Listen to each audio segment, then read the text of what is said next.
Hello guys, welcome to my vlog.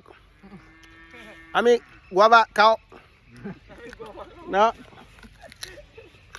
Raju home Raju farm. এই রাজু কেমন আছো? ভালো না? ভালো আছি। আসো আসো আসো দাদা। কি করছো?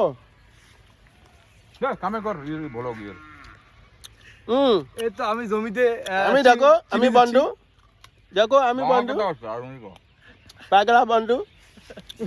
এই কি করছো? আমি আমি মুই সাত দিবে লাগছে জমির মধ্যে চিনি চিনি এলে চিনি সুগার সুগার স্প্রে করো। হ্যাঁ ঠিক আছে। চিনি স্প্রে এন্ড দিস ফুড না ভেজিটেবল ফুড কামিং। কাটলের গাছে চিনি দিবে লাগছে যাতে কাটল গুলো মিষ্টি লাগে। ओ ठीक है ठीक है ठीक है ठीक है। कातरी वरा का रखे से मिस्त्री आ गए